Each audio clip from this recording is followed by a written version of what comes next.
So today I'm wiring up a REV-J board. I've got a soldering station here set to 350 degrees. I'm using this solder, which is 6040 tin lead content solder. The main feature of this stuff is it's water washable, so that the flux that ends up on the back after soldering can come right off with soap and water. I have a little trash bucket here for the leads that I snip off. I want to keep track of all the leads so that they don't end up getting stuck in the chip sockets and underneath the board and shorting out things. So I try to keep the area kind of clean of all these little lead droppings that are inevitable when you're soldering. I have some brass shavings here to dip the soldering iron in to kind of clear off any excess solder and any oxidization, and a wet sponge. I have a little bit of water here in a jar to keep it wet. Some nuts and screws that are used for holding down the TO220s. A jeweler's loop to look closely at the solders to see if there's any trouble. And I use these wire cutters to cut the leads off the end of the resistors and capacitors. The unusual thing about these cutters are that they're flush cut. They don't have an angle on this side, so that when you put this down and cut, you end up with a cut that's exactly flush with the bottom of the cutters. I used to use these cutters, which were pretty good, but they have a little angle, so they would leave a little extra bits of the leads. Some solder wick in case I make a mistake, and then here are all the parts laid out, and some extra parts over here. And I use this quite often. It's just a rolled up paper towel to hold down the components so that when I flip the board over, the components don't fall out, especially with the sockets. The resistors stay in because I bend the leads, which you'll see in a minute. So let's get started. So I'm going to start with the low profile components first, the resistors and small capacitors, and then work my way up to the higher profile devices like TO220s, the connectors. So I'm going to start with these small resistors over here. There's a 1K. So I've got a little box of 1Ks here. There are 1, 2, 3, 4 big 1Ks, so I'm going to take these out. And I think I need 3 little 1Ks. The little 1Ks, there's one here, and one here. So to do the large ones, I'm just going to bend the pins right up against the package. I've designed the board so that it works this way, the whole spacing. All the resistors I put in with the color ring, the first digit of the color ring to the top. It just makes the board look consistent. And then on the other side I just bend the pins about 45 degrees, something like that. That holds it in place until I solder it. So I'm going to do that with all of these 1Ks. And these 1Ks are 1 watt. They're kind of large because these actually touch the phone lines, and the phone lines are susceptible to all kinds of nasty voltages like lightning and stuff like that. So I try to stick in just enough components so that I don't end up with too much on the back in terms of leads sticking up. If you have too many leads sticking up, you can't really solder very easily, so I try to do just, I don't know, maybe 8 or 10 components at a time. It kind of depends on the components. Alright, so these are the 1Ks, at least the big ones anyway, and now the little ones. And again, I put the color stripe pointing up. Hold it in and bend the pins.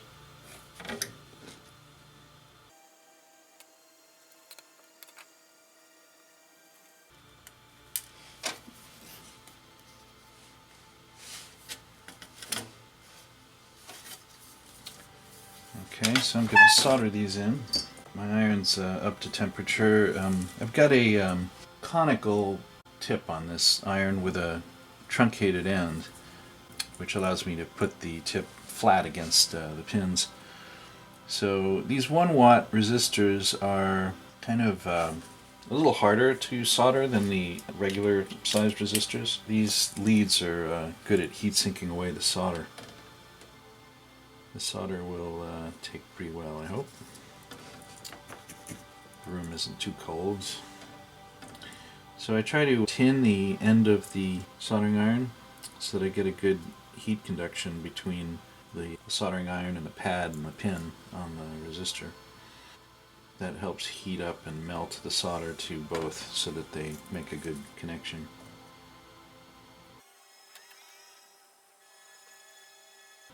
Trying to make sure that the solder gets all the way around the pin and pad, and you can kind of see it if you take the solder and kind of pull it around the pin as you solder it. So I start at the top and then move down, and that gets the solder all the way around the pin. And these smaller pin resistors should go kind of quick. They don't need much heat. You want to look out for round solder blobs or any kind of indication that it isn't a 10 shape. Unevenness, that's usually bad. Alright.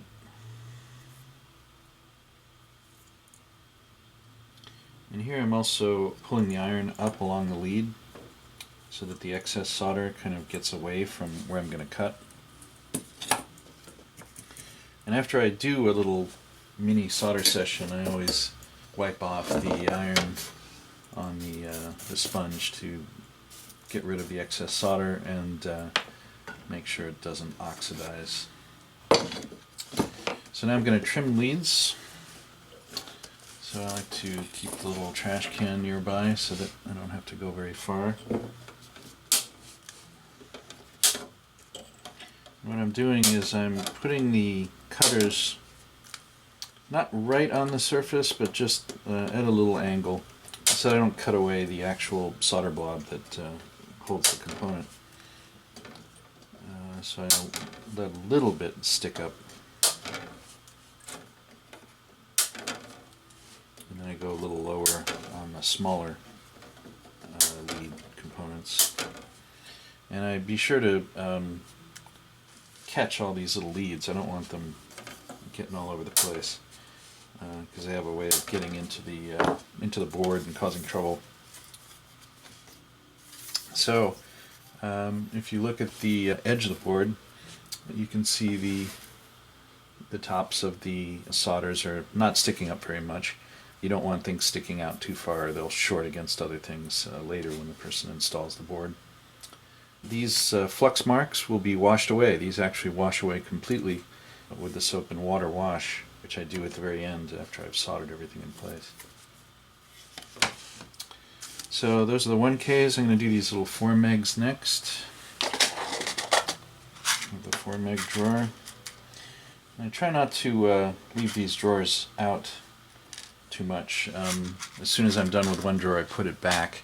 So that way I don't end up with a bunch of drawers all out and I can't remember where they go. So this way they all stay in the same place. And again, just bend it 90 degrees against the component. And just about all the components, with a few exceptions I'll cover later, you can just bend right up against the component and the holes will line up.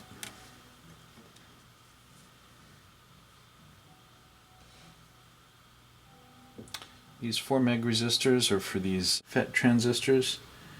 They're high values. 4 megs is pretty high. I don't usually work with values that high on circuits that I make unless I absolutely need to. And these are to slow the switching down. These transistors, these FETs, control the lamp blinking. The lamps are relatively high current. They're about 40 milliamps at 12 volts. If you have 8 extension, that's 8 lamps. So one of these transistors will be blinking 8 lamps when you have 8 extensions connected, and that can cause clicking on the voice circuits. if you switch too quickly, and FETs are very good at switching fast. So these 4MeGs kind of slow the switching down a little bit. Now I've got these two 220s that control the brightness of the LEDs. They're current limits to prevent the LEDs from blowing up. These are running at 5 volts. Lately I've been using 470s instead of what the silkscreen says. So in my little box of 220s, and I also have 470s. And so I kind of prefer the 470s. They run the LEDs a little bit dimmer, which is good because these LEDs that I have are very bright. When I got them, I noticed that they were a lot brighter than the normal LEDs I would buy. So I bought them in bulk, so I had to make sure that I adjust the resistor values accordingly. When I have horizontally oriented resistors, I put the ring to the left, the first digit color stripe. So that's sort of my standard, either to the north or to the west.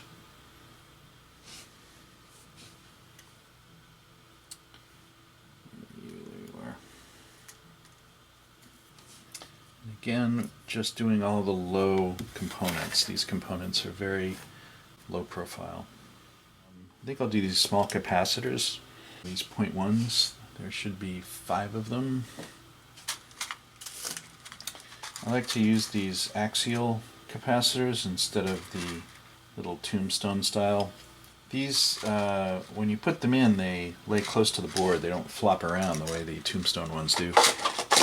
The tombstones, they flap around in shipping when the shipping material is around the board, and then the board gets jostled around in transit. It can bend the capacitor leads and even fatigue them and break them. So I like to use these flush mount. They're just like resistors. These aren't polarity sensitive. When I bend the pins, I have to leave about 1/8 of an inch away from the edges of the component. I can't bend the pins right at the component in order to for them to line up with these holes. I had originally designed the board so that it would work with the pins right up against the component, but these components are so small that they are too easy to rotate when the pins are too close together. So I decided not to do that and add that little bit of space. So for these little capacitors and for the small diodes that are over here, I like to keep the board designed such that there's a little bit of extra space around the component.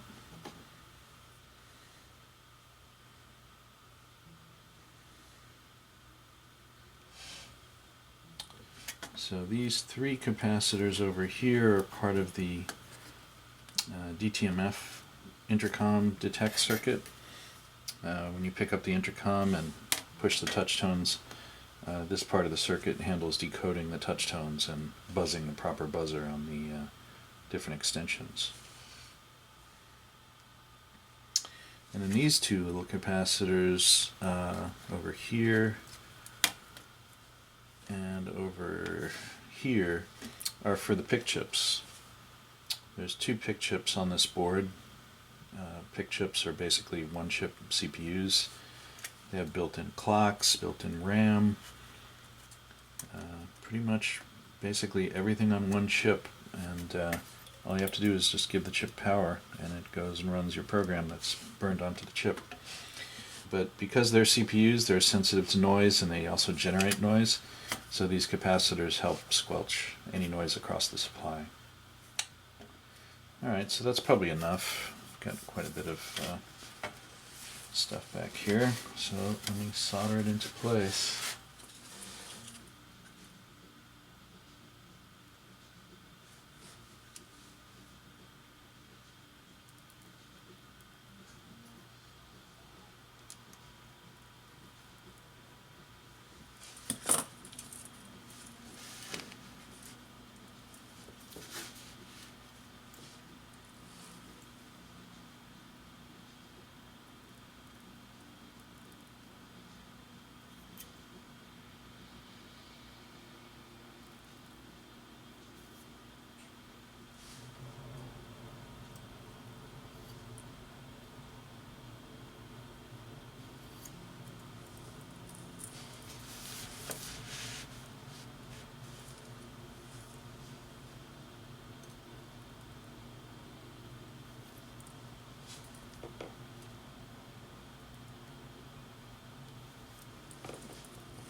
I'm not too worried about dwelling too much on these resistors. Resistors are pretty forgiving with heat, but so if I stay a few extra seconds on them, it's not really a problem for these components.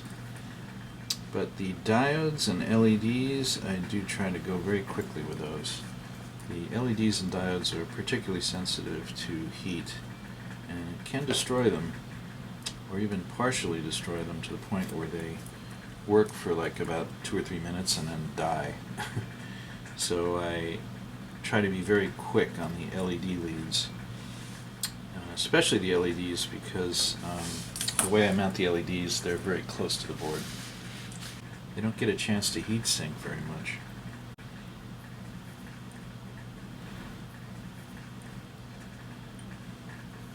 So the heat goes straight to the component and can blow it up.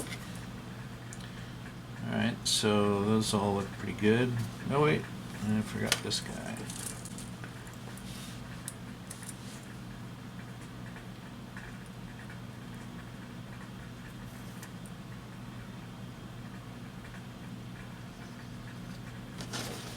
So now I'm going to clip these off.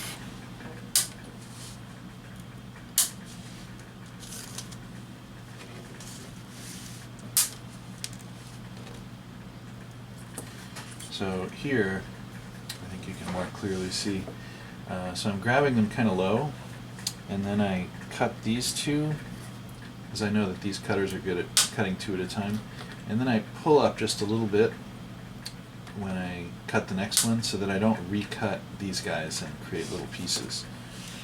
So when I'm going quickly, I do that to make sure I don't make a mess. Alright, so next I'm going to work on this row of small resistor values. These are the filter for the DTMF circuit. So I need 2 100s.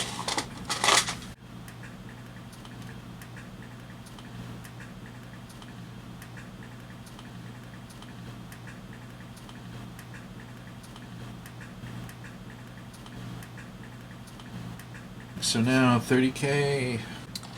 These values are pretty much right out of the manual for the DTMF chip, these MT8870s. They recommend these values for the filter circuit, and in general there is some flexibility on the values of the components, but the filter circuit I try to be as close as I can to the values they recommend. In this case, here's a 70K. I don't think DigiKey had any 70Ks when I did my order, so I used a 69 or something that was, close enough. I did some testing to make sure they'd work. Whenever I change a value from what I designed for, I always test the components before I start using them in the boards. So I get out the oscilloscope and make sure that everything is within spec. So again, that color stripe goes to the top.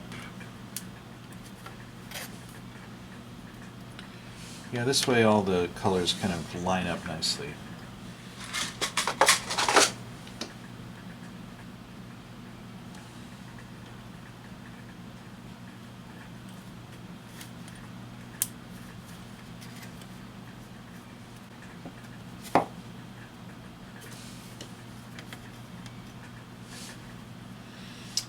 Alright, and here's a little .33. This one I have to be sure to bend the lead about 1/8 of an inch away from the component, like that. And again, not polarity sensitive, so these can go in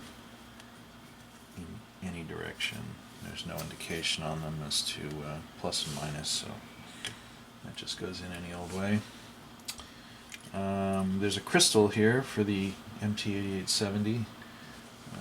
I keep the crystals in with the chips.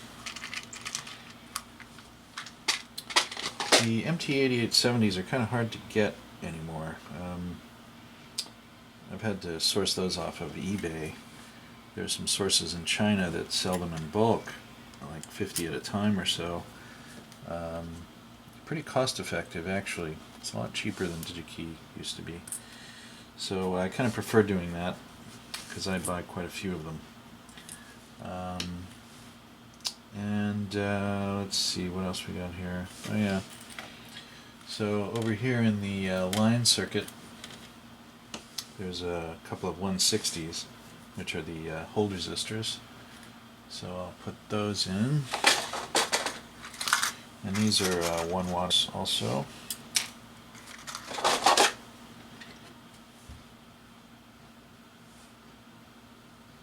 So I'm going to bend these leads right up against the component. And put the stripe going up.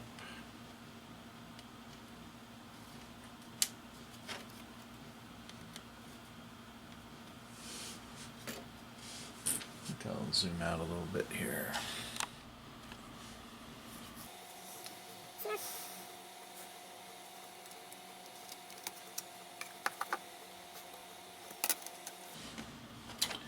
How many leads do I have back here? Enough to do the soldering.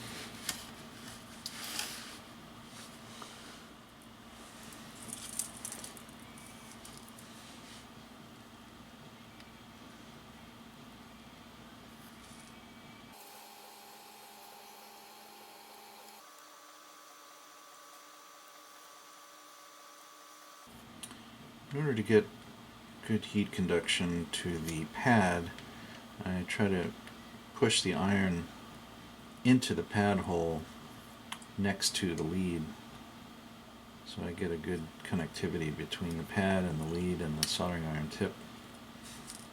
Make sure that they both get up to temperature quickly so that the solder melts nicely. I find that I don't have to add flux. The flux that's in the solder seems sufficient. You also don't want a lot of flux lying around. It makes it harder to wash. And also, some fluxes, I think this stuff included, conduct. So especially around the 4 meg resistors, I noticed flux can cause trouble because the flux can actually be more conductive than the resistors are, especially in the case of the 4 megs. And I noticed that when I had a version of this board that used surface mount resistors for the 4 megs, the flux would get under the 4 meg resistors and create a short between the resistors because the leads were so close together, and the flux was conductive enough to cause trouble. It actually had a resistance value lower than the 4 meg resistors. It's like, I don't know, 2 or something like that. I actually measured it with the tester. And then I'd go and wash underneath the resistors really carefully with a high pressure wash. And that made the problem go away, but it made washing the boards too complicated.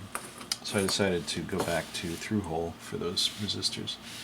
So that was sort of an experiment to see if I would like doing surface mount, and what do you know, I didn't.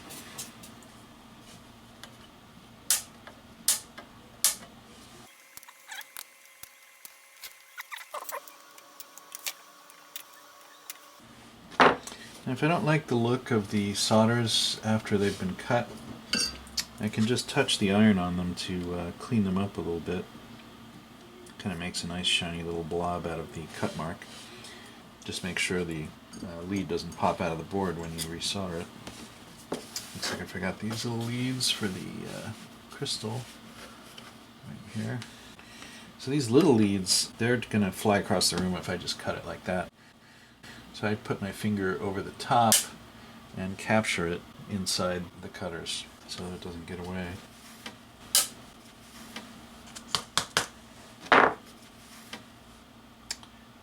Alright.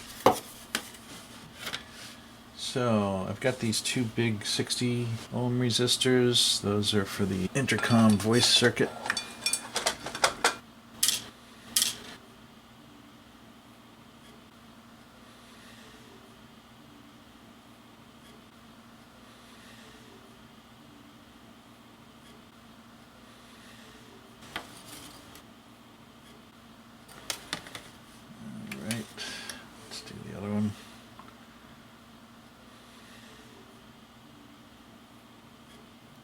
Yeah, bending the leads right up against the component made it a lot easier to assemble the boards. I used to use one of those green plastic things to measure the lead bending and so forth, and that just really increased the assembly time.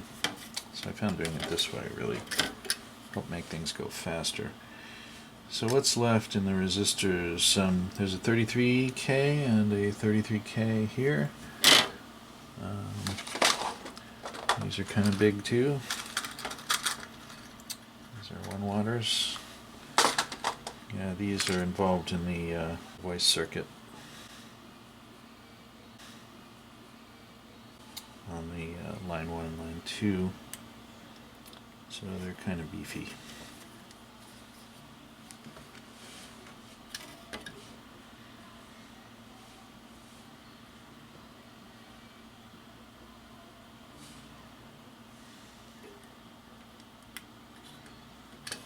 Fit right in there.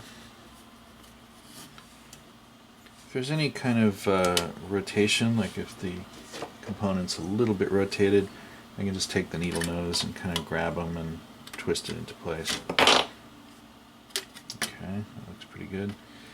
I don't think there's any other resistors or capacitors. Oh wait, there's one resistor over here. I always forget about this guy.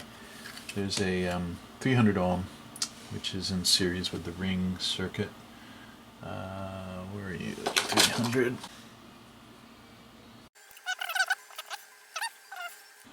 Alright, so that's pretty much it, I think, for those types of components. So I'm going to solder these. Start with this guy over here. Sometimes if the ambient temperature in the room or the fan is blowing a little too hard, I have to crank the heat on the soldering iron about 50 degrees centigrade to do these thick pin components. Just because sometimes it just heat sinks away the heat of the soldering iron too much to where it doesn't heat up quick enough. And I'm not having that problem today, but if I did, this iron has a feature where you can just twist a knob and get it to jump. I think they call it a temperature boost, and which is good for when you switch to a thicker lead component, like when you're doing connectors and things like that, which have thicker leads. But it seems to be behaving today. Yeah, I think ambient temperature in the room affects soldering tip heat, and also the position of the fan, if it's close versus far away. And if your hand's in the way of the fan, then it has more of a chance to get up to heat. But if the fan's wind is hitting the tip, that can cool it down. Now this iron is set up to automatically increase the heat if it sees the heat of the tip get too low. But sometimes there's a little bit of a delay, just enough to screw up your soldering.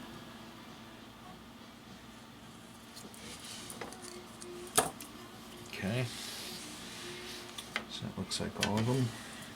So let's cut off the leads.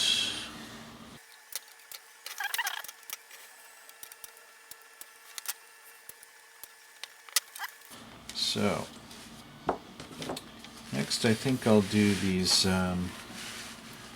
small diodes over here. With those I'm going to want to go quickly because they're diodes and they're sensitive to heat. 1N4148. These are polarity sensitive, of course, they're diodes. So I have to make sure to line up the stripe with the stripe that's on the silk screen. And again with these are small components, so you don't want to bend the leads right at the component. I put about 1/8 of an inch space between the component and the lead bend. So I end up with something like that. And then stick it in there.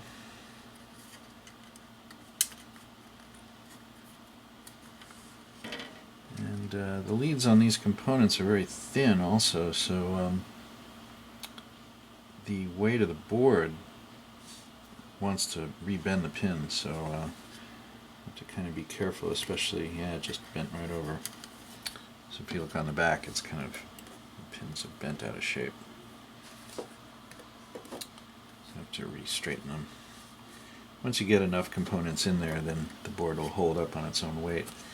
Sometimes I use the solder to hold up the board so it doesn't bend the pins.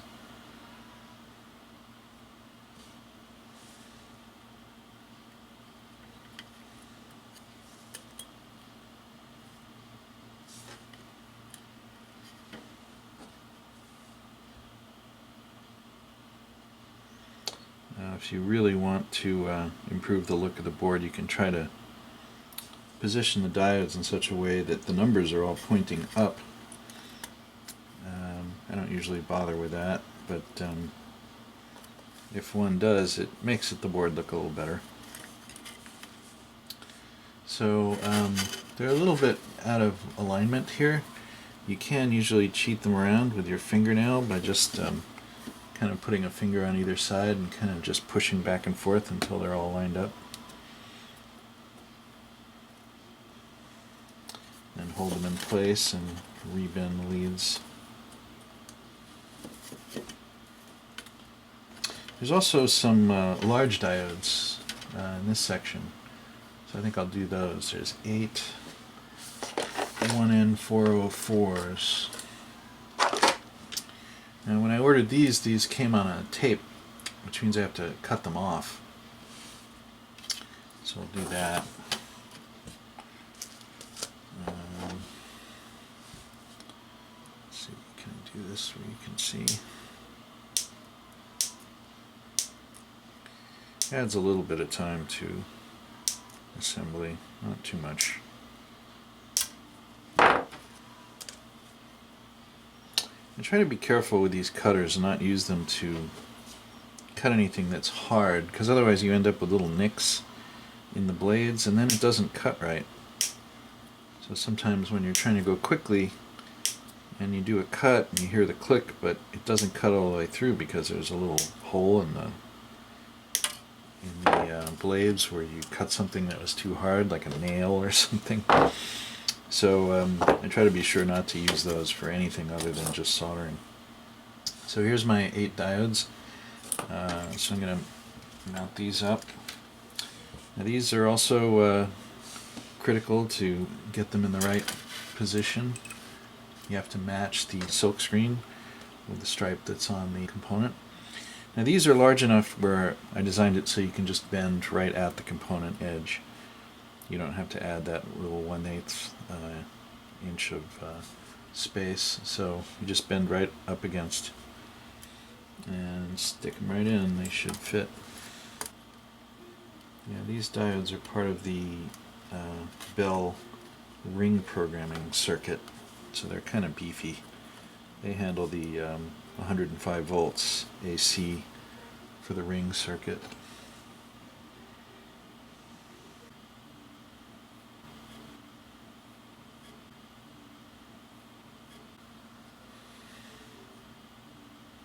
Alright, looks pretty good. So now I'm going to solder these. I'm trying to do this so you can see, but I don't want to make it too hard for me to do this. Alright.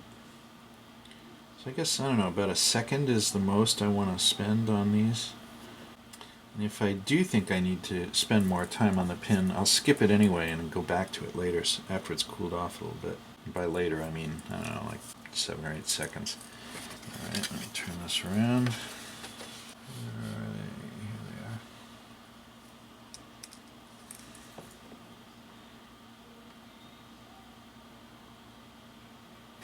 they are. Alright, so now these especially, these little guys, I want to go quick because these don't have much heat sink capability. So get in and out quick.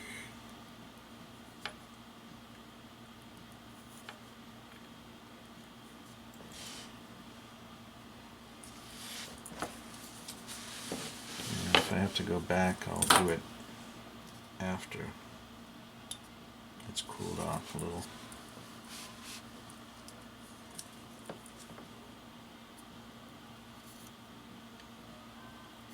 I made the pads kind of large on these in particular just so that the solder gets onto them quickly and easily.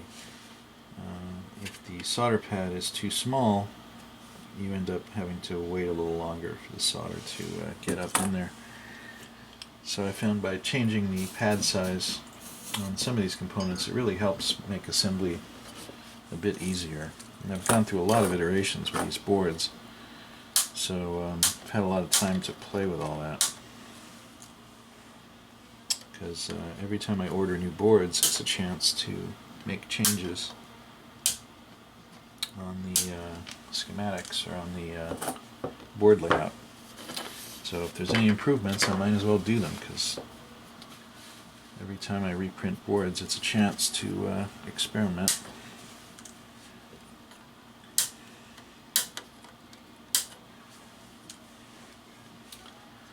Oh, what? It's not really a good angle to do this without, unless I use my left hand, which I can't really do. Oh, sorry. Maybe that's good.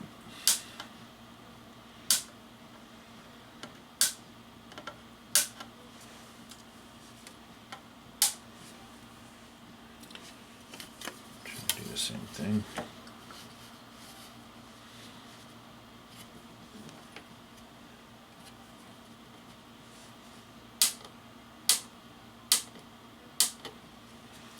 Definitely making sure not to recut the pin I just cut. Don't want those little pieces flying around. Alright, that looks pretty good. So, quick check for any solder ridges between or any bad solders. Check these guys too. These leads are sticking up a little because when I was trying to cut for the camera, I didn't cut them as well as I could. You can kind of see the little excess lead there, so I'm going to recut these just a little closer.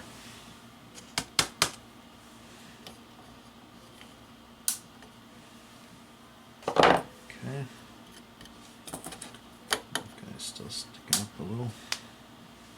Alright, that's a little better.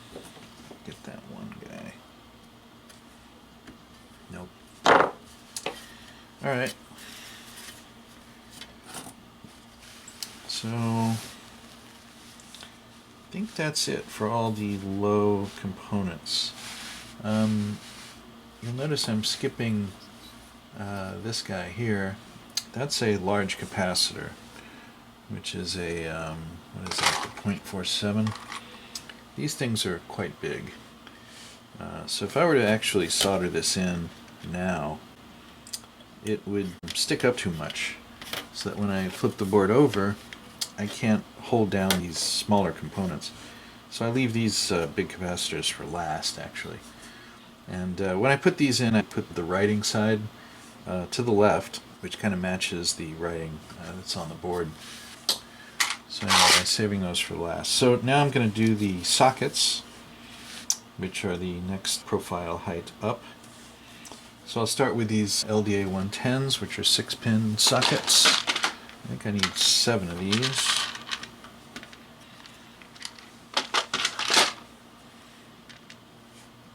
So with the sockets, they have a little notch, and that has to line up with the little notch that's on the board, or pin 1.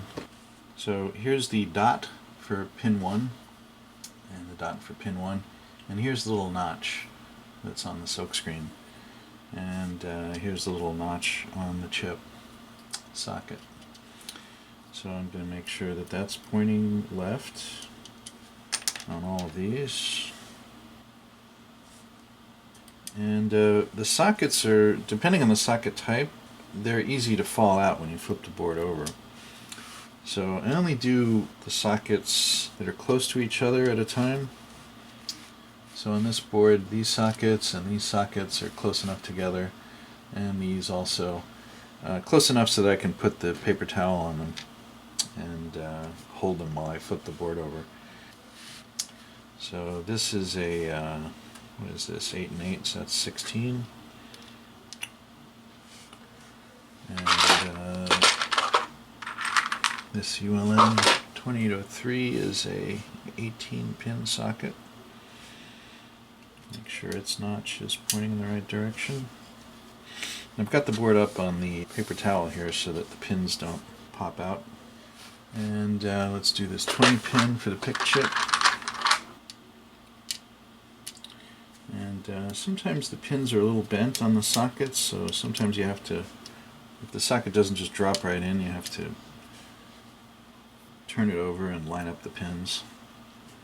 Alright, so those are all in.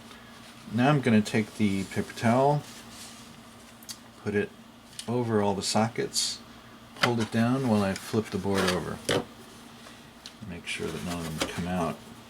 And then, because now the board's uneven, you know, this side is down, this side is up because all the components are on this side. You can kind of see the board wanting to act like a diving board in a swimming pool. I put cutters underneath. That evens out the board. Because what I want to do is press down on the board while I solder to make sure the components are down flush, especially with the sockets. Alright, and so what I do is with the sockets I solder the corner pins. This is a pretty common technique. And I'll show you why in a minute. So I'm pressing down on the board as I do this to make sure the component is flush. I don't want the component to be sticking up a little bit off the board, because once it's soldered in place it's very hard to change, and you don't want it sticking up because when you push the chips down into the socket, if the socket's sticking up off the board, when you press down on the chip, it puts pressure on the pins and can make them bend and do weird things. So you really want the component as flush as possible.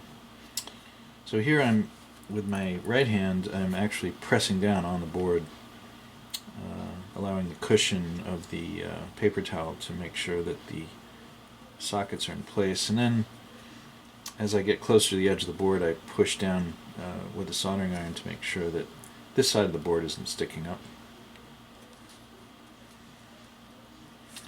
So I'm doing just the diagonal pins. It doesn't matter which pins you do as long as they're diagonal to each other. And that holds the socket in place with a minimum of solder. And so now I can flip the board over and look from the side and see if the sockets are flush mount. Because if they're not, then what I can do is easily just press down with my finger, making sure my finger isn't on the pins, and touch a little bit of the soldering iron on there to pop the pin into place. If I had done all the pins, there'd be no way to heat them all up enough to be able to move the socket, because once they're all soldered in, there's just no way to heat up all the pins unless you have one of those special irons that can heat up multiple pins at a time, which I do not. And I don't like messing with that sort of thing anyway. That's just, it overheats the components. So they all look pretty good. I like to look from the side and the top just to see that everything is lined up, and it is. So I'm going to go ahead and solder these into place.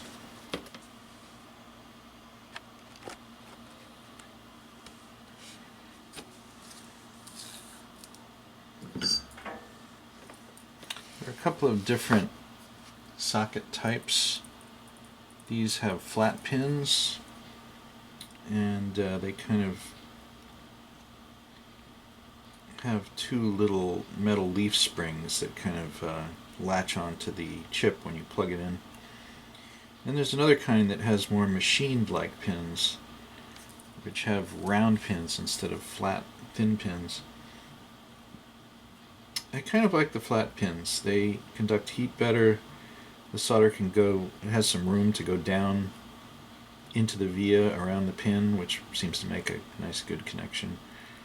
And also it's kind of easier to plug the chips into this kind that have the leaf springs on top versus the round little holes, which are very precision made, but if any one of your pins on your chip are just a little bit off, the chip doesn't want to go in.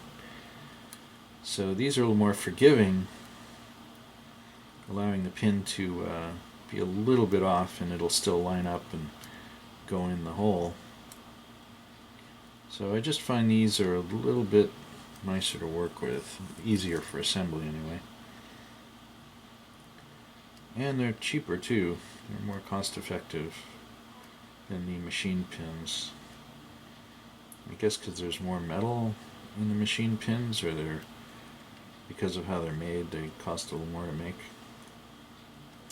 But I really don't find that they're any better at what they do, at least not for this type of application.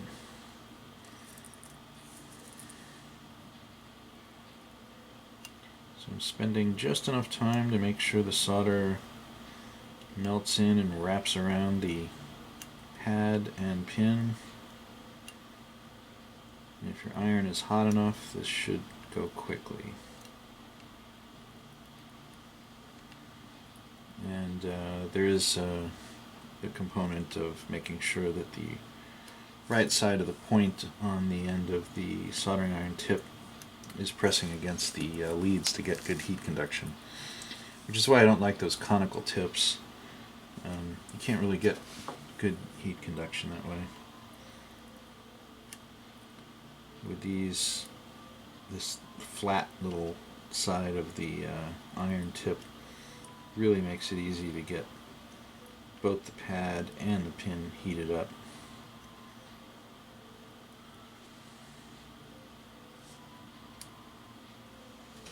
Okay.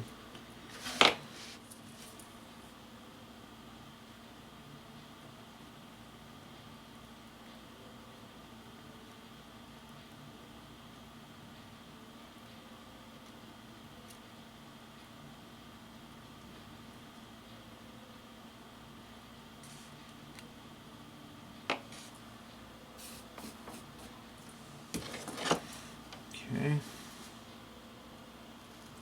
So I think that's all the pin. Oh, wait, no. Didn't do this row here. These guys.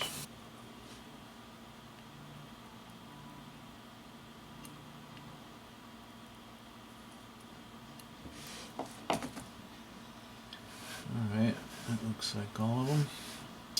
So all this flux mess will clean up, and the board will look really nice after it's washed. So this washable flux is really great, because without the washable flux, you're pretty much stuck with the flux unless you have some really, I don't know, strong chemicals. I've never figured out how to clean off regular flux. So anyway, yeah, these are the non-machined pin sockets. So there's a couple of more 6 pins here. Guess I'll do those. Position the towel so that the pins don't poke out. Make sure the little notch is pointing in the right direction. And then there are these sockets over here. They're in the same area as these, so I'll do these too. So there's 4 sockets here. One for the MT8870, the PIC chip, ULN2803, and a 10K resistor network. So the PIC chip is a 20 pin. Both of these PIC chips on the board are the same type of chip. They just have different firmware burned into them.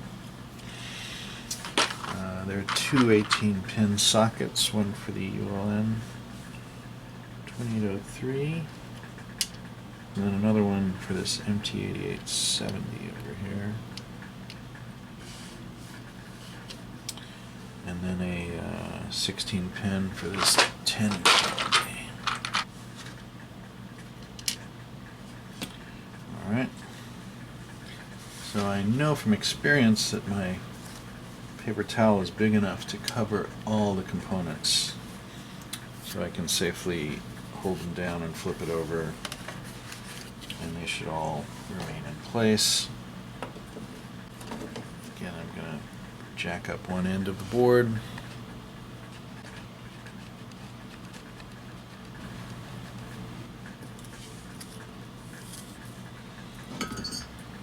So again, I'm going to just solder the corner pins. Press down.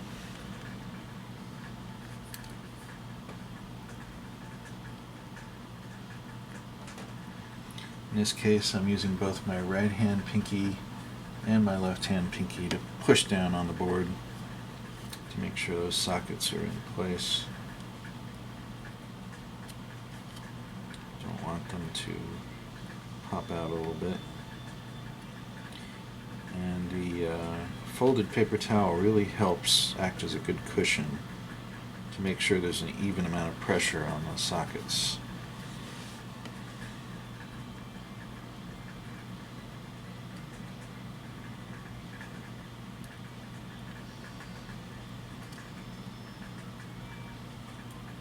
Okay. 1, 2, 3, 4, and these two. Okay. So let's flip it over and give it a visual check. Looks like I missed one. Oh yeah, there's this little guy over here. Forgot about you. Put him back in.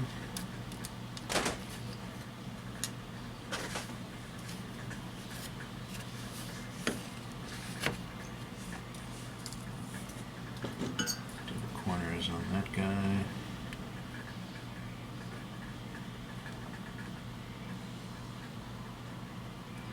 Yeah, this optocoupler is for rotary detect.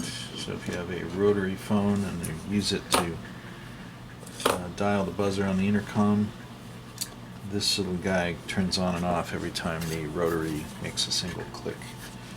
And it helps the big chip count the pulses. So those all look good that way, they look good that way. Yep, looks fine. So I'll go ahead and solder these all into place.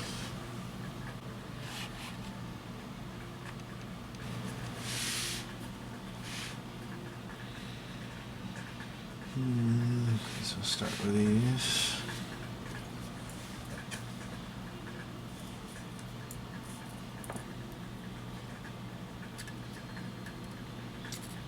Once the chips are corner soldered, it's not important to hold down on the board anymore. The sockets are pretty much where they're going to be. One thing you definitely don't want to have is to have the tip get oxidized on you to where it won't hold solder. Like right now when I put solder on the tip, it stays there. It doesn't turn into a little ball and roll off. If it did that, that would mean that the tip is oxidized, in which case you'd have to clean the tip. And if you look on YouTube, there's a lot of ways to clean or deoxidize soldering iron tips. Try to avoid using abrasives because that just takes the iron coating off the tip, revealing the copper inside, and then I guess at that point it'll never be the same. Alright, let's see, let's do these vertical guys over here. Turn the board around. Try to orient the board in such a way that the soldering iron, the flat part of the soldering iron, will easily touch the pins, the flat side of the pins on these type of sockets. Just makes it go quicker.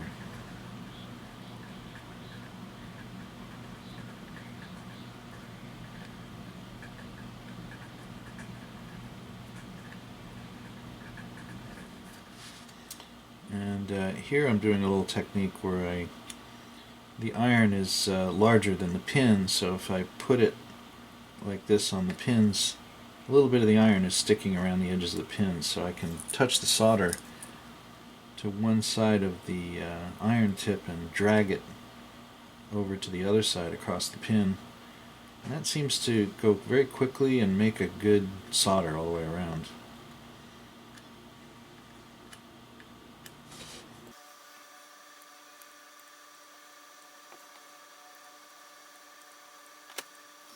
Okay, I think that's all of them. And they all look pretty good. I think I need to get the loop out to look at these. These all look fine. So, what's next?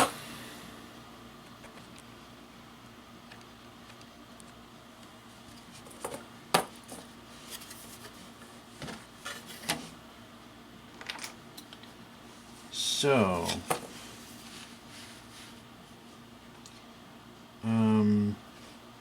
I think the next level up would be these TO220s. These are a little more work to do because these need screws and nuts. So let me start with the 4 TIP 125s that are all in a row.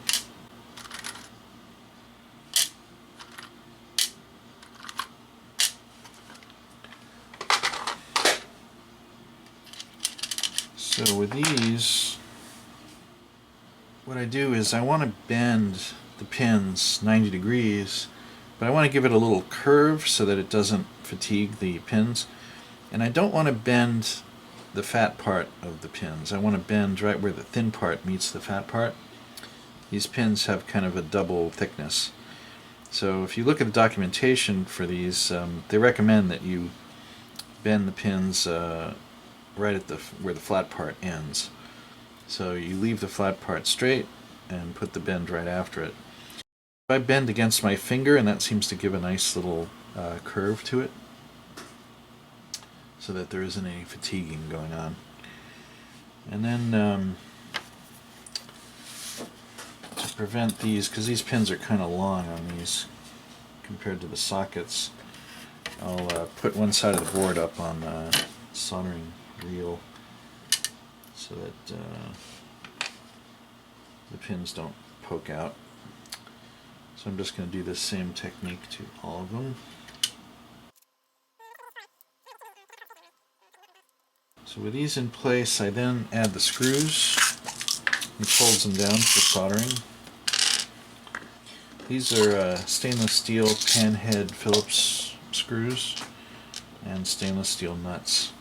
I think I sourced them off a DigiKey, I'm not sure, I might have gotten them on Amazon. So I'm going to put the screws in this way. I don't know that it matters which way you put the screws. If you put them in the other way, it's a little harder to work with, but it does mean that the screw and the nut are pointing up even with the component, which is in some ways better, I guess, because then the screw head on the back doesn't stick down as much as the nut and the screw. But these are the right size screws. These are 3/8, I think. So they're not going to stick down very much, not much more than any of the other solder pins, not by much anyway. So I'm holding the screws in with my finger like this, and tightening the nuts on the back just enough to hold the component in place. Oops. What I want to do is just get a little bit of a spin. I don't want to tighten it just yet. I'm not ready for that. I tighten the screws after I've soldered them in place. And the reason for that is so that I can reposition the transistors a little bit, because I need to straighten them out first. If I tighten these too much, they can't be moved around. So, the important thing about these transistors in particular is that because they're close together, you have to make sure that the tabs don't touch each other, because the tabs are hot, they're electrically conductive. They're the actual outputs of the transistors. So what I do is I usually use a screwdriver and kind of position them so that they're not touching. Like these two are a little too close to each other, so I just put the flathead in there and twist a little bit. And I try to match the transistors to the silkscreen, or at least line them up. So if I want to move one, I hold the other transistor and then twist to move the one that I want to get lined up. Those all look pretty good. And because they're just finger tight, they'll hold like this. I want them in the right general position so that when I solder them into place, I don't have to twist them too much. So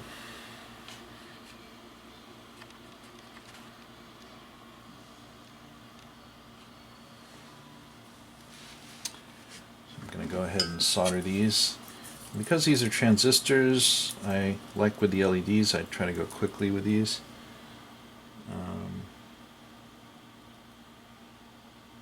So I don't want to dwell on them. And I don't know, these are pretty durable components, but I am going to skip so I don't do all 3 pins at once to prevent heating the component too much. So I'm putting a little time to allow each pin to cool, so I don't put too much heat on the component.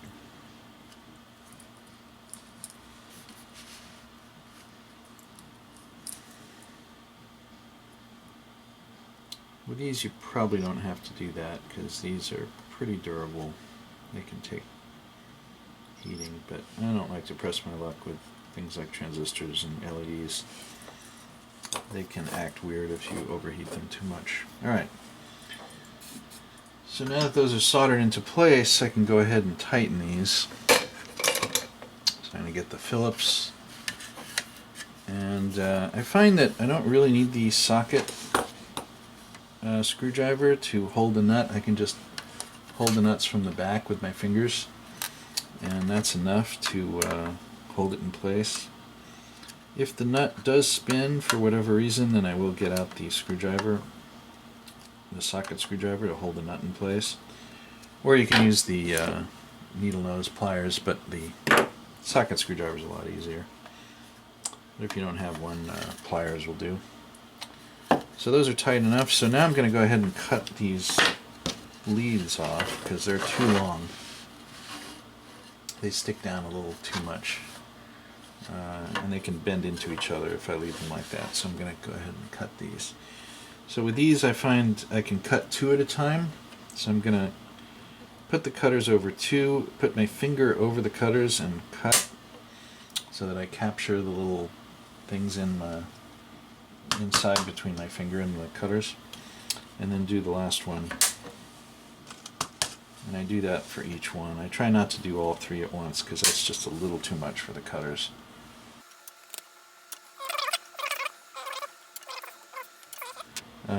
What's left is these 2 7805s here and here, a TIP32, which is to control the external ring generator, and these 2 IRF 9530s, which are FET transistors, which control the lamps for line 1 and line 2. These FETs are sensitive to static, so you want to be kind of careful with those. You know, don't pet your dog or cat or scuff your feet along a shag carpet when you work on those. So I'm going to do these guys first. Pull down 2 7805s, bend them.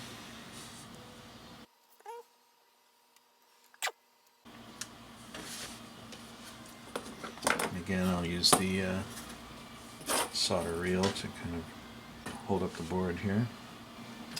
Now this TIP32. So I'm going to do these all at once and just carefully hold the screws. There's a trick to doing that. Where's the IRFs? Here we are. Once these FET transistors are in place, the resistor combination will prevent any kind of problems with static. But while you're putting them in, while the leads are out in the open like this, apparently that's the easiest way for them to get static discharge and blow them out. So even though they're beefy in this state before they're soldered in, they are sensitive to static. So I've got these, 5 of them in place, so let me put in all the screws.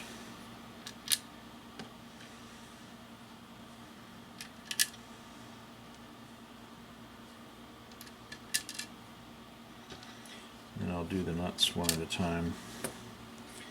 So when I do it this way, you won't be able to see what I'm doing, but I basically just take the nut, put it on the back, hold the screw from the top, I don't flip the board over. I just do the nut by feel and then spin it on.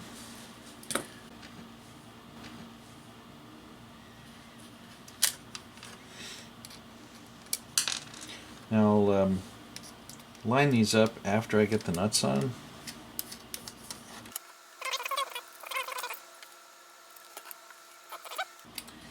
So now I want to line up the transistor silk screen and then tighten it a little bit. So on the back I'm holding my finger over the nut, lining it up with my thumb on the front and tightening it. This isn't so critical to get these lined up. It's just for cosmetics. I'm not worried about the tabs touching anything to the left or right because there's clearance.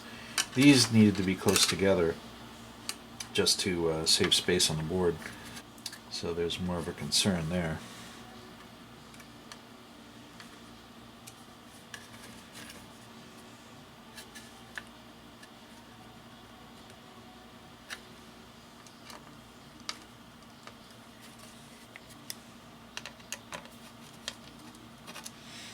Okay, so those are all tightened down. I made them pretty tight, so I don't have to really go back over those.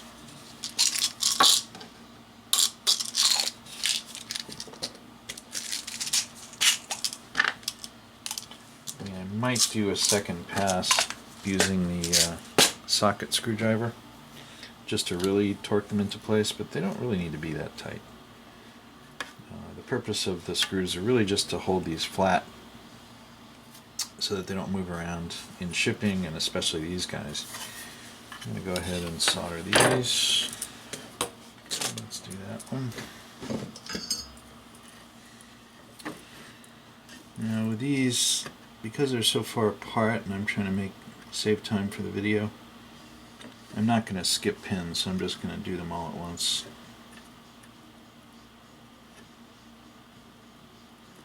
I'll just not spend a lot of time on them.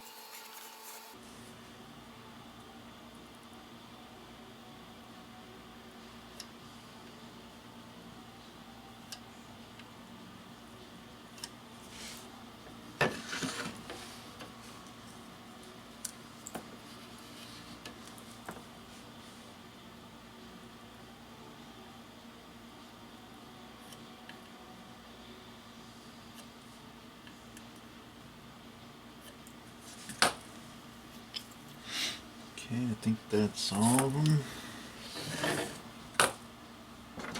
So now I'm going to go ahead and cut.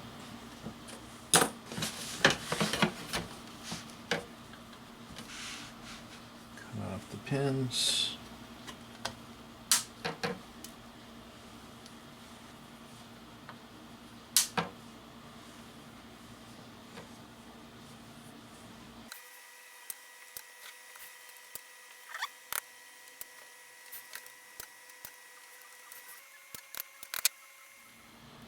So the next profile up would be probably the LEDs. So let's do those.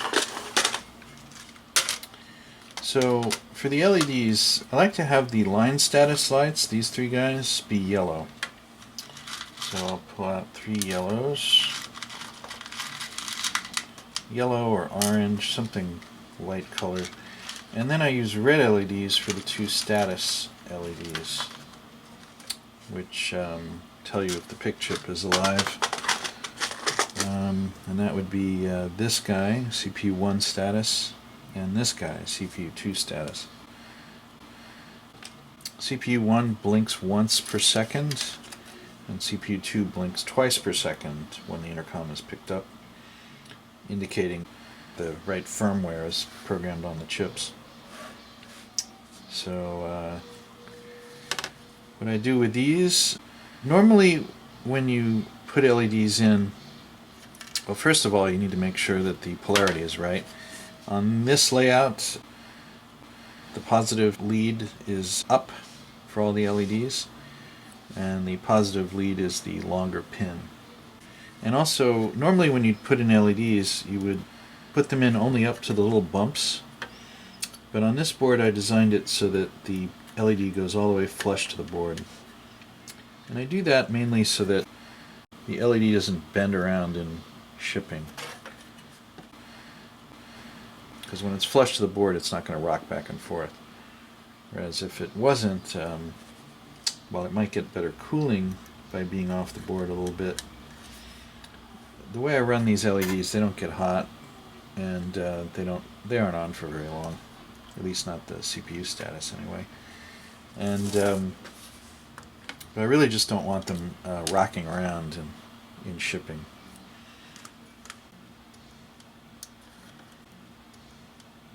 When you flush mount the LEDs like this, you definitely don't want to spend too much time with the iron on them. There's not a lot of space for the heat to get away, because the heat goes right to the LED very quickly. So you want to get in and out fast.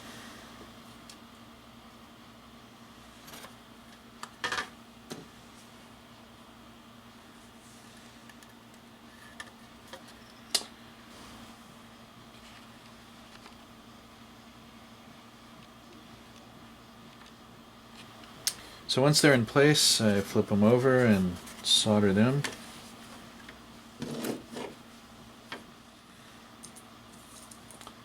So like I said, I'm going to go quickly with these. Definitely don't want to spend more than a second on them. I guess I really should do these just one lead at a time, but that means I have to move around the board a lot to get it in the camera here, which is going to slow me down.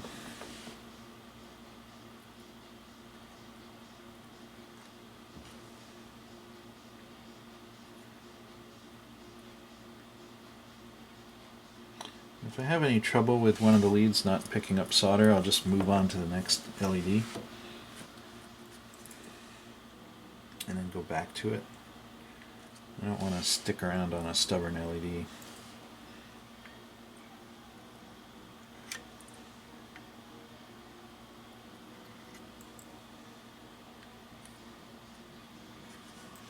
Okay, let's go back and do these guys.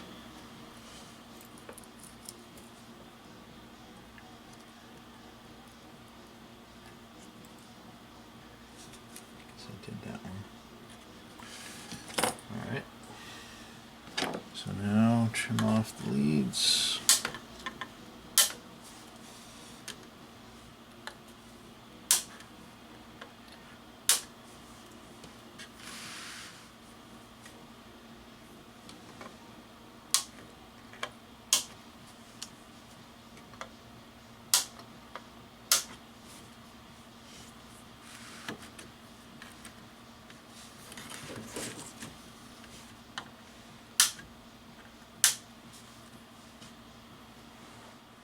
Next would be, I guess, these guys down here, these dip switches and this 10 LED bar graph. So let me get these dip switches down and a bar graph. Since the bar graph is all LEDs, I'm going to go quickly on that one.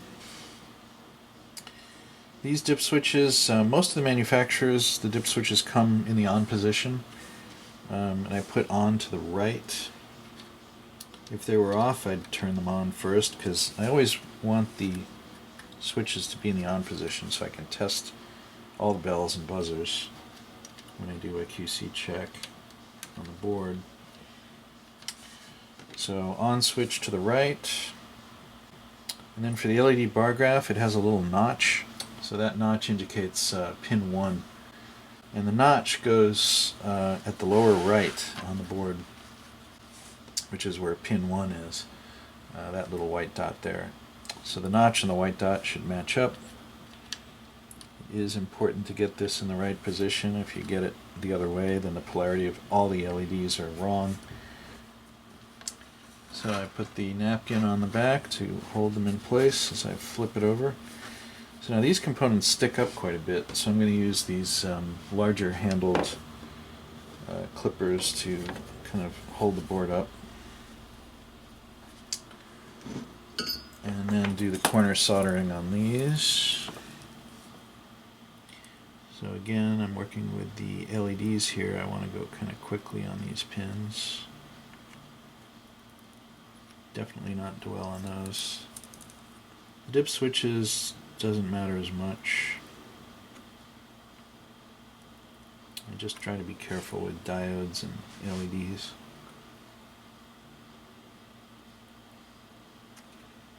So I'm pushing down on the board as I do the corner pins. And then flip it over and visually inspect that everything is nice and flat.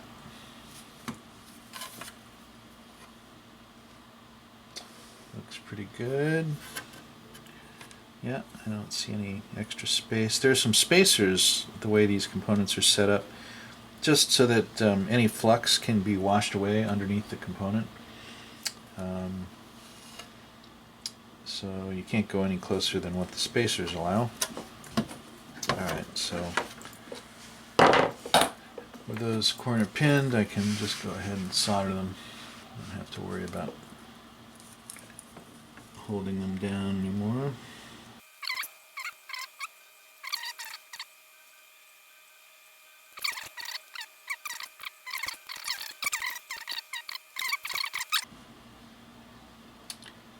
So next would be not the relays, but these connectors. These connectors are slightly lower profile than the relays are, so I'll do those next.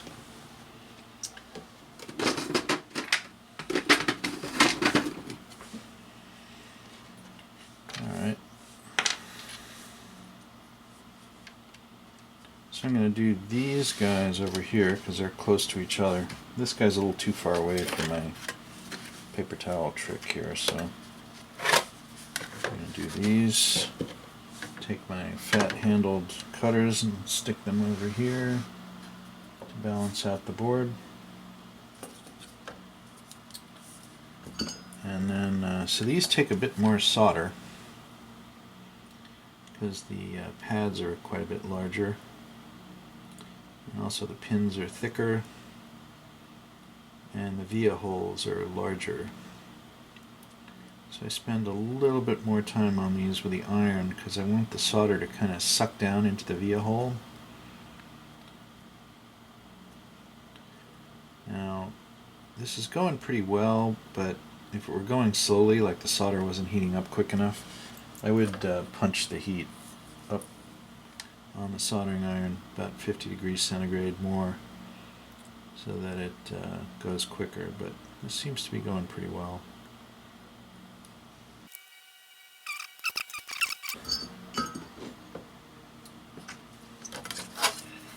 So those look nice and flat. It is important for any of the components that get stressed during connection and disconnection to get them as flat as possible on the board. Keeps them from rocking around and prevents fatigue on the pins.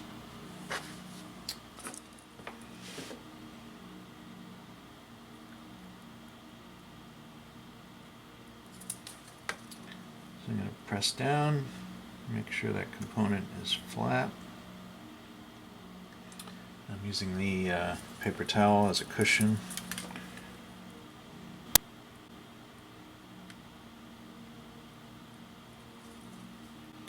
I stay on these just a little bit longer until I see the solder kind of suck down into the hole. And I put a pretty good amount of solder on there, because the solder is pretty much what holds these connectors in place. So you want a good solder connection on these. They get mechanically stressed every time the user plugs and unplugs these large connectors.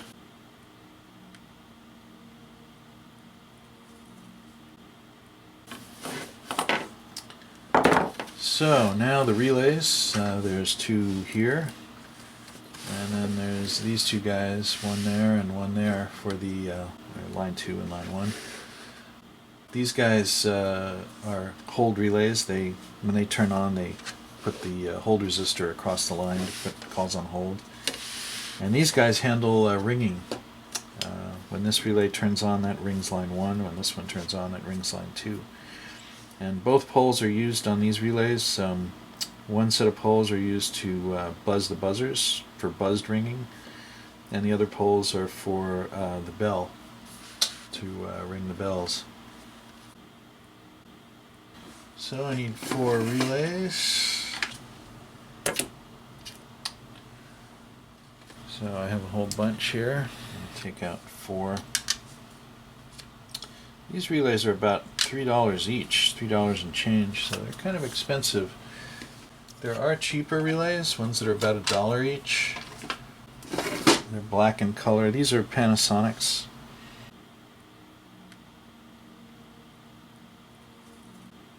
Kind of like the look of these, so I pay the extra just to have nice looking relays.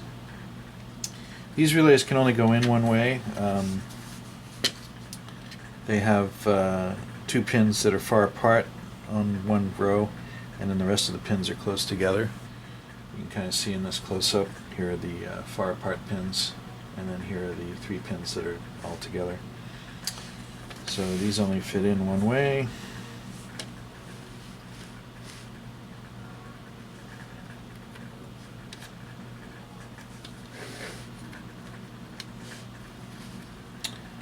Alright.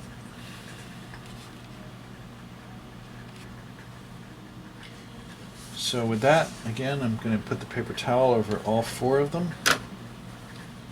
Hold them in such a way so that they don't move, because they do want to fall out. And I'm going to prop up the other side of the board with these, so I get a nice even flat pressure, and then solder them in. So I am going to corner solder these. Press down.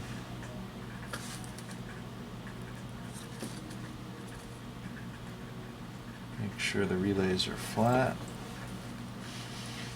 These don't get any physical stress from the user, but they do click on and off, so they do mechanically kind of shake around a little. I mean, they really shouldn't, they're very small relays, but for that reason I like them to lay flat. Or at least be very careful to make sure they lay flat. Now there are these 2 over here, so I do check them.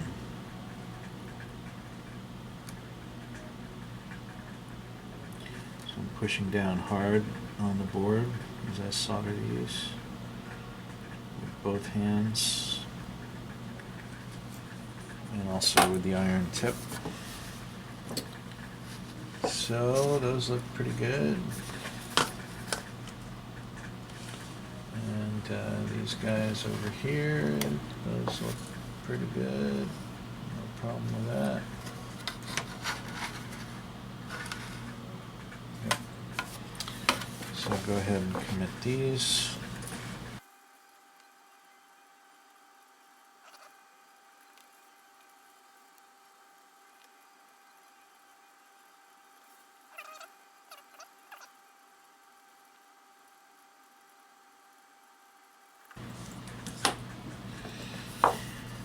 Okay. Looking for any round shaped solders.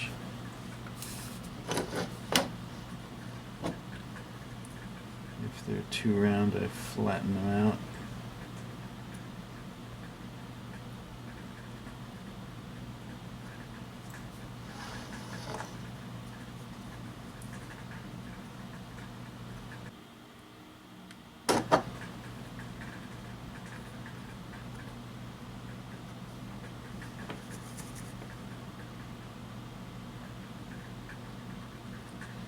Also, I don't want the solder to stick out too much. Like when I pull off the pin, a line of solder will stick up above the pin.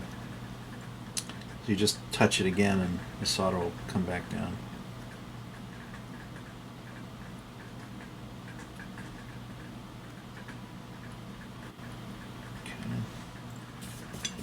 For some reason when I do the relays, they sometimes have more round shapes on the solder than the other components. So I check them very carefully. Alright, so getting close to the end here. These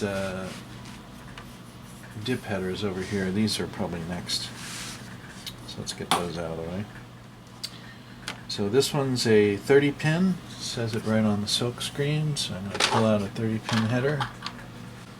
This one's for the interlink ribbon cable, if one wants to configure this board to be linked with another board.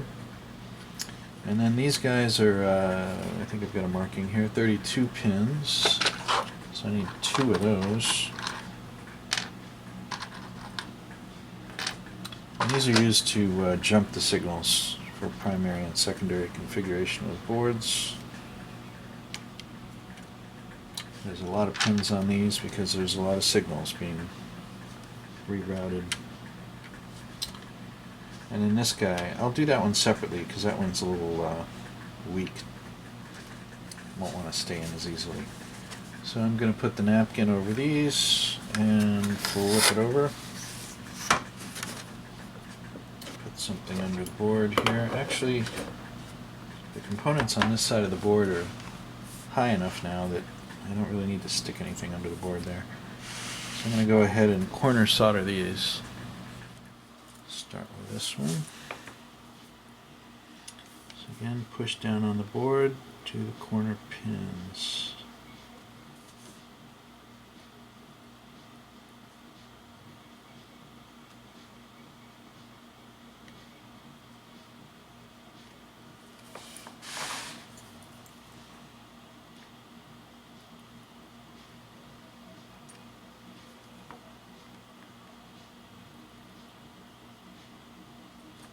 Now these do get mechanical stress, quite a bit actually, because these have 8-position shunts that the user plugs in and unplugs, and they put a lot of stress on the connector when they're moved around. So I definitely want to make sure that these are flat against the board in both directions. Both for the ribbon connector and especially these jumpers, because it takes a lot of pressure to push those 8-position jumpers on. So those all look good. Next I'll do this guy over here, this little 6-pin single inline. This guy needs to be flat too. That's a connector that gets plugged and unplugged. So this guy likes to wobble, so I'm going to be careful and just solder 2 pins on it. Doesn't have a lot of pins. So I'm going to try to get it right with that first pin, just kind of peek under there. Now see, I can already see it's slightly angled this way. So because I did the far pin, I'm going to hold the near pin, heat it so that it's loose, and then lock it into place until it dries. And now I know that it's in the right position, so now I can pretty safely do the rest of these pins and not have to worry about that guy being twisted. When you do reheat it, you want to make sure your finger isn't on the pin that you're soldering, because otherwise it'll burn you nicely. Alright, so that's those. So now I have to solder the rest of all these.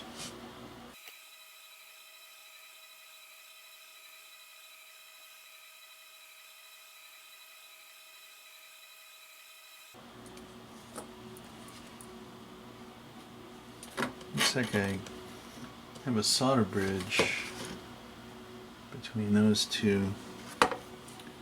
So I think I use the solder wick to suck that away.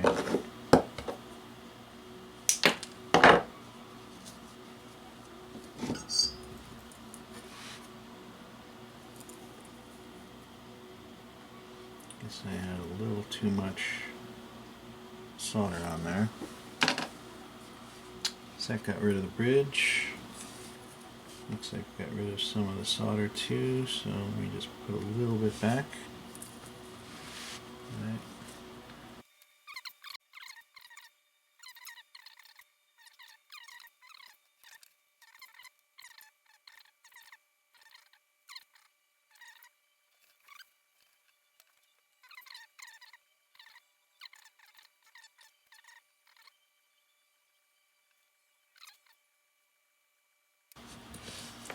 Alright, oop, there's another solder bridge. Can you see it? See if I can get rid of it. No, I have to use the wick.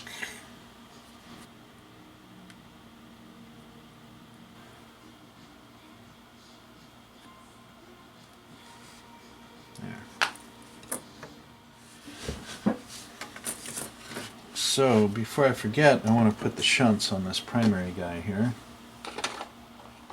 Go to the drawer with the shunts. I keep them in the same, the 2-pin headers. And these shunts do have a an up and a down. I like to call this the upside and this the downside. Side has one continuous slot all the way across, and these have like a little break with a thin line between them. So 8 of them go here, and you have to watch your fingers. If it doesn't want to go down easy, I use the cutters to add a little space so that I don't get nailed by these pins because they're sharp.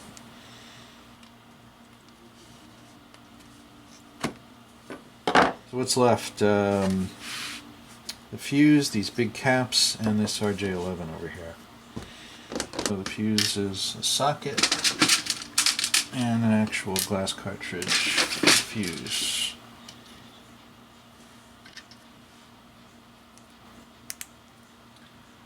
So the fuse has a little locking piece of plastic, so that'll hold it in place. So the RJ11 has, as I put the pins in first, the back pins. Once they're in place, I line up the plastic pins with the holes. Make sure my fingers are out of the way of the pins because they're going to punch down when I snap this thing in place. So then I just push it down until it snaps in. So let me solder these pins.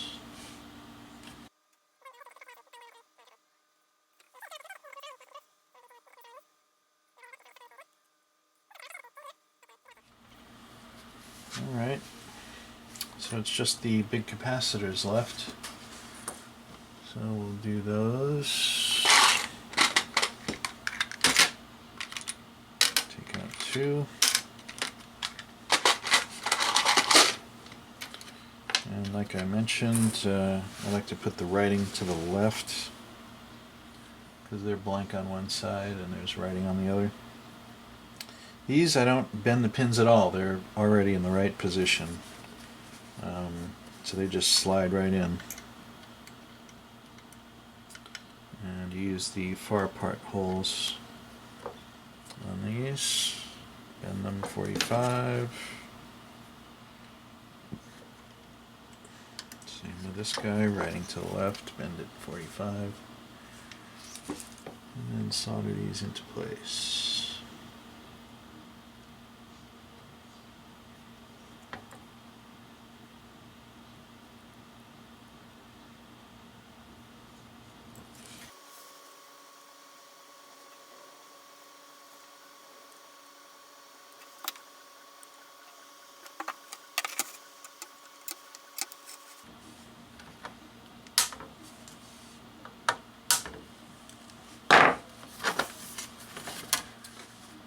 Okay, so that's it. All the components, or at least all the chip sockets and so forth, are in place. I leave out the extra. This is C9 on this particular board, REV-J1. The extra is not connected to anything. I've never needed to use a capacitor in that position. And actually, sometimes I put a power resistor there to add a little bit of current so that some of the power supplies that I have, they'll make a noise on the intercom circuit when you only have one phone connected, because the intercom just doesn't draw enough current to make the power supply get out of its noise region. So adding a little power resistor here is sort of like adding another bulb, but it kind of gets warm. Anyway, I leave it out normally. So next would be to wash the board. I want to get all this flux off. So I wash it, let it dry, and then I put the components in. And then last step, I put the amphenol connectors in here. In my case, I do these press fit. If you were soldering using solder type amphenols, then you would do these next before you do the wash. So you would put those in, solder them in, and then cut the pins off.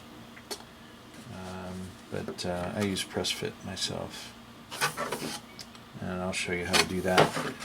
So anyway, that's it for soldering.